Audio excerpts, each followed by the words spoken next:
ഇത് എറണാകുളം ജില്ലയിലെ മരട് മുനിസിപ്പാലിറ്റിയിലെ വളന്തുകാട് ദ്വീപ്. ഈ ദ്വീപിനോട് ചേർന്ന് ഒഴുകുന്നതാണ് വളന്തുകാട് പുഴ. അതിമനോഹരമായ ഈ പുഴയുടെ ഇരുവശങ്ങളിലുമായി വളർന്നു നിൽക്കുന്ന കണ്ടൽക്കാടുകൾ നമുക്ക് കാണാം. പ്രകൃതിയുടെ വരദാനമായ ഈ കണ്ടൽക്കാടുകളെക്കുറിച്ചാണ് ഞങ്ങളിന്ന് നിങ്ങളോട് പറയുന്നത്.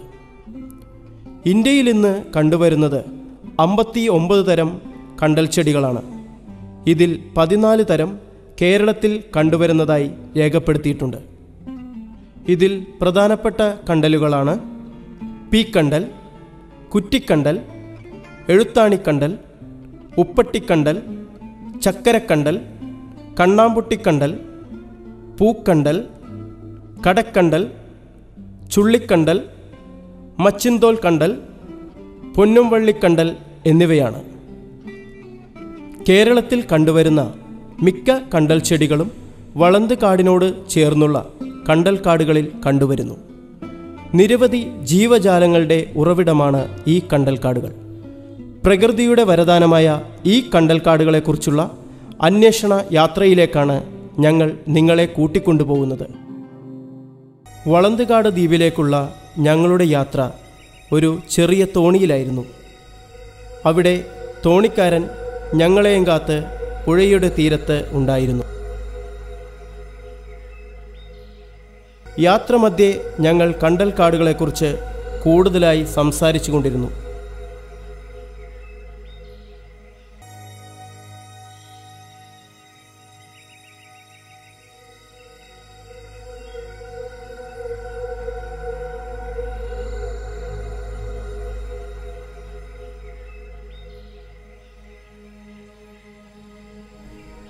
ഒടുവിൽ ഞങ്ങൾ കാടിൻ്റെ പ്രവേശന കവാടത്തിൽ എത്തിച്ചേർന്നു. തോണിക്കാരൻ തിരിച്ച് മടങ്ങി. ഞങ്ങൾ ദ്വീപിൻ്റെ ഉൾക്കാടുകളിലേക്ക് പ്രവേശിച്ചു.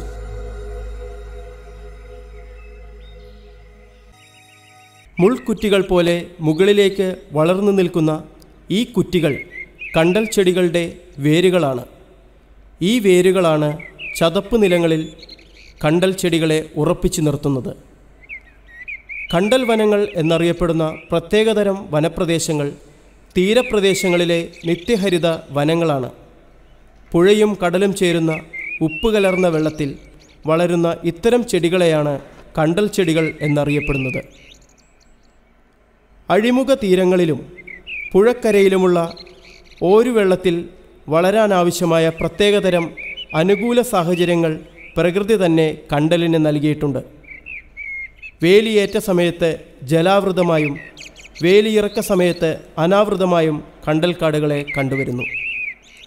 അന്തരീക്ഷവുമായി ബന്ധപ്പെടുന്ന തണ്ണീർത്തടങ്ങളിലെ ചതുപ്പ് നിലങ്ങളാണ് കണ്ടൽക്കാടുകളുടെ ആസ്ഥാനം. വലിയ തിരമാലകളുടെ ശല്യമില്ലാത്ത ഈ മേഖലയിൽ നദികളിൽ നിന്നും ഒഴുകിയെത്തുന്ന ഫലപുഷ്ടമായ ഏക്കലും കടലിൽ നിന്നും വേലിയേറ്റത്തിലെത്തുന്ന ധാതു ലവണങ്ങളും മറ്റ് പോഷക വസ്തുക്കളും കണ്ടൽക്കാടുകളെ ജീവോൽപാദനത്തിൻ്റെ ഭൂമിയിലെ ഏറ്റവും മികച്ച ആവാസ സ്ഥലങ്ങളിൽ ഒന്നാക്കുന്നു.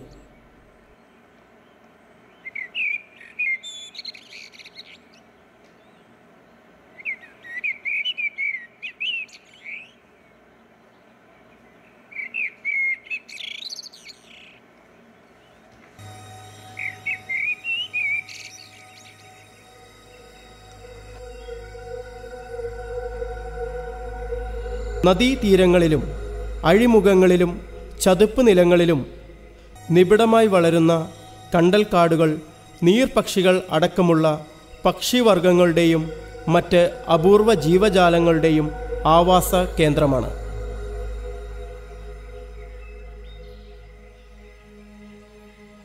പക്ഷിക്കൂട്ടങ്ങൾക്ക് ഇര തേടുന്നതിനും കൂടുകൾ കൂട്ടുന്നതിനുമുള്ള അനുകൂല സാഹചര്യങ്ങൾ സീസൺ ആകുന്നതോടെ ഈ തണ്ണീർത്തടങ്ങളിലേക്ക് പക്ഷിക്കൂട്ടങ്ങളെ ആകർഷിക്കുന്നു.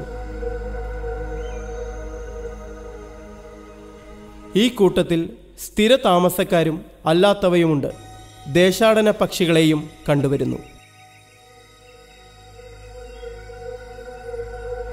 സന്ധ്യ മയങ്ങുന്നതോടെ കൂടുകളിലേക്ക് പറന്നകലുന്ന പക്ഷിക്കൂട്ടങ്ങളെയും നമുക്ക് കാണാം.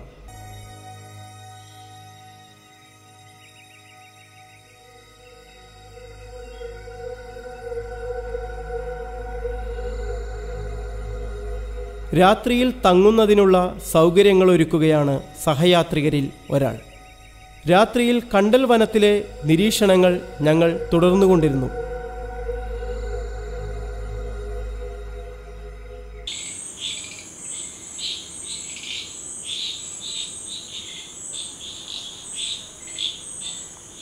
രാത്രിയിൽ കണ്ടൽ വനത്തിലെ നിരീക്ഷണങ്ങൾ ഞങ്ങൾ തുടർന്നുകൊണ്ടിരുന്നു.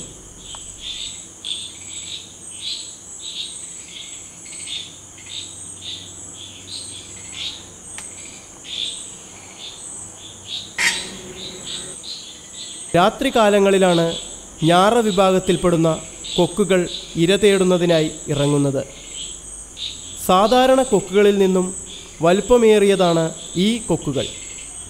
രാത്രികാലങ്ങളിലാണ് ഇവയുടെ സഞ്ചാരം.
നദീതീരങ്ങളിലും അഴിമുഖങ്ങളിലും ചതുപ്പ് നിലങ്ങളിലും നിബിഡമായി വളരുന്ന കണ്ടൽക്കാടുകൾ നീർപക്ഷികൾ അടക്കമുള്ള പക്ഷിവർഗങ്ങളുടെയും മറ്റ് അപൂർവ ജീവജാലങ്ങളുടെയും ആവാസ കേന്ദ്രമാണ്.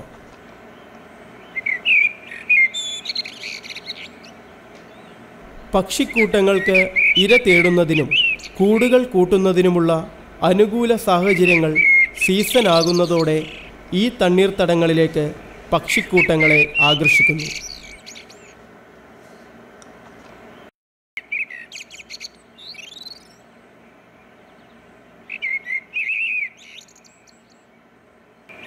ചേരക്കോഴി, കാലിമുണ്ടി, ചിന്നക്കൊക്ക്, കരിക്കൊക്ക്, കുളക്കോഴി, നീർക്കാക്കകൾ തുടങ്ങിയ വിഭാഗത്തിൽപ്പെടുന്ന പക്ഷികളെയാണ് ഇവിടെ കൂടുതലായും കണ്ടുവരുന്നത്.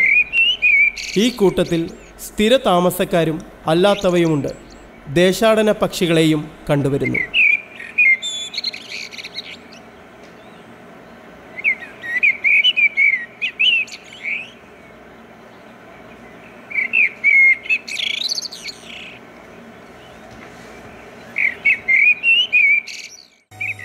ഫെബ്രുവരി 2 ലോക തണ്ണീർത്തട ദിനമായി ആചരിക്കുന്നു.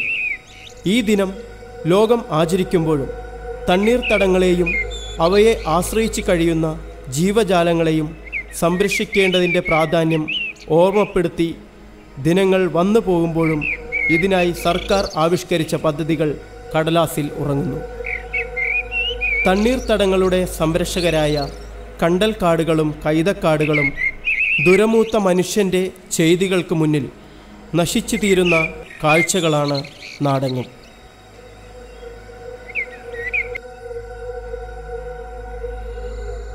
ഭൂമിയുടെ ഈ പച്ചത്തുരുത്തുകൾക്ക് ഇന്ന് വംശനാശ ഭീഷണി നേരിട്ടുകൊണ്ടിരിക്കുകയാണ്.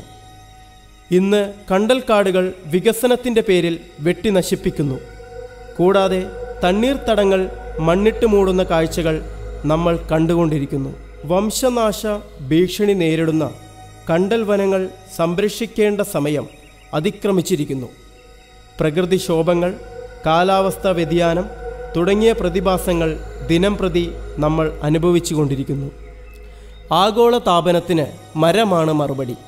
മരങ്ങൾക്കേ അതിന് കഴിയൂ, പണത്തിന് കഴിയുകയില്ല. കർശന നിയമങ്ങളും വ്യാപകമായ ബോധവൽക്കരണവും മാത്രമാണ് ശേഷിക്കുന്ന തണ്ണീർത്തടങ്ങളെ രക്ഷിക്കാനുള്ള ഏക പോംവഴി. വികസനത്തിൻ്റെ കൈക്കോടാലികൾ ഈ കണ്ടൽ വനങ്ങളെ വെട്ടി നശിപ്പിക്കുമോ? ഈ ആശങ്ക മാത്രം ബാക്കി നിർത്തിക്കൊണ്ട് ഞങ്ങൾ ഈ അന്വേഷണ യാത്ര ഇവിടെ പൂർണ്ണമാക്കുന്നു. നന്ദി.